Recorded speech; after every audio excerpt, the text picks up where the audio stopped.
Hello, my fellow YouTubers and my TikTokers and social mediaites. This is Roy back again. Well, I'm going to do a quick little explanation, short video on the pole sides of this magnetic wheel. We're going to talk about the caissons. So you have this caisson, which is 2 7/8 outside diameter, and these two are holding up the motor block. We have the welds for the bolts and the brackets in the back. When we do turn the wheel, the distributor does turn for point of reference. And right now we're working on the caisson within the caisson. So I'm getting ready to split this caisson, make a line all the way down to the other end, and I have it on a angle.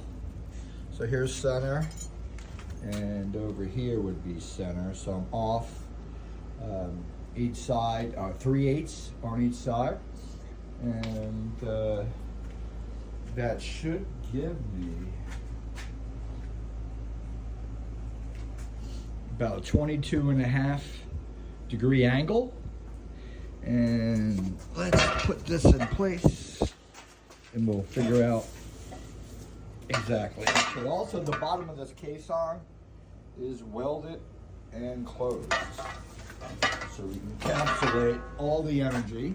And the bottom of this caisson also has this ground rod welded to it. So we'll slide in here.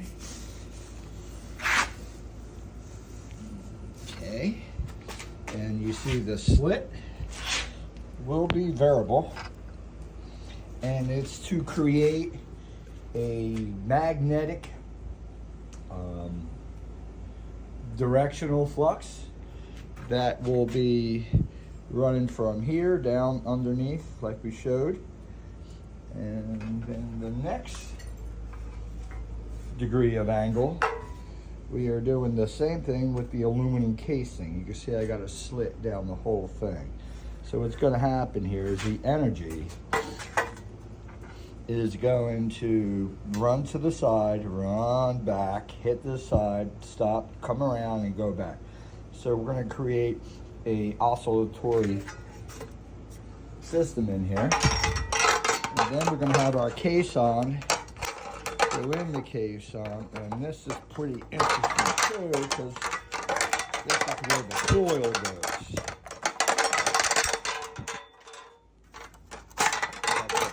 Got some steel burrs in there.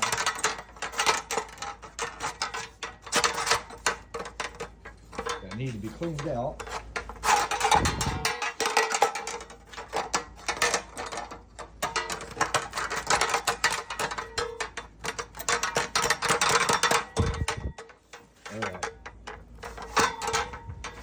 Got steel caisson in there, and you got that. And this will be variable too.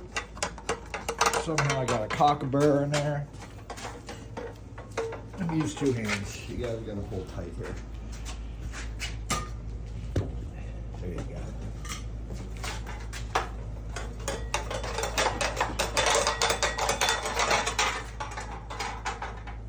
Oh yeah. Oh yeah, there's some serious cockaburs in there. Let me see if I can get them out. I like to slide this in there, and I'm going to go over the next layers.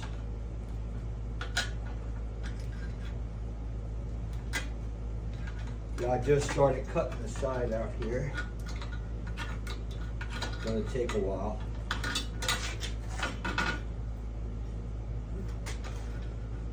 Big ones have to get a file in there. All right, so you got, if you think about magnetism, how magnetism works, if you use the earth, small magnetism, but it has 2 poles. And on your pole lines, you got a going out and coming in. And then, and not just the field lines that we're representing, but it's really all the lines inside that matter. And here is going to have an oscillatory. The energy will be AC and DC. especially the way it's split with the split ring here. And the split ring will allow the PMH to drive the wheel without it,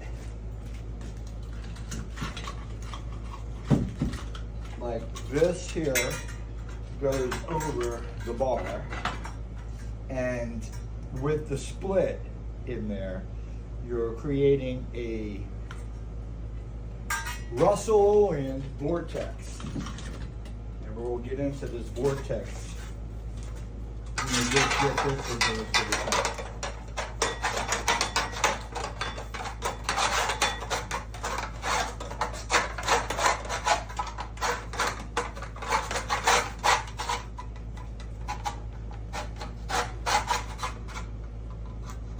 All right. Now, let me get you guys over here. So now we got the slits in there. So we will look on the oscilloscope when I get this all set up when the wheel's turning. Let me get the grinder off of there. When the wheel is turning, the PMH prong ends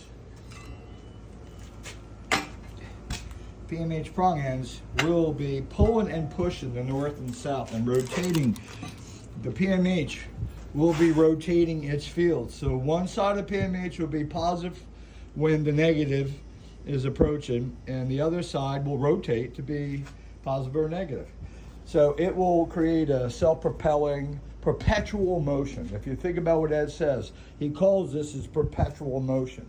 This is how perpetual motion is done with Ed wheels. You'll have two systems. When this side here is on its high side, the positive side high, this side will be on the low side high. So basically what we have here is, by welding this pipe, this core to the bottom of the center caisson, we're allowing this pole, the top end of this pole, to be one pole, okay, north or south, while the caisson right here, top parts, are the opposite pole. And the interesting thing about that will rotate. So right here, we don't have anything in here. You can see that the pole itself is showing negative on there, so that this should be the positive. But until I fire it up and align the molecules in the iron, all as a system, we're just going to see that. So, all right, so the next step from here is where it gets really interesting, because I have wound some bottles, and the bottles are wrapped with steel, with iron, so it can create a stronger magnetic field in the bottle. So this is here where the Russellian vortex, Walter Russell, comes into play here. All right, now each one of these bottles are wound different directional. The same principle that I did with these pipes, okay?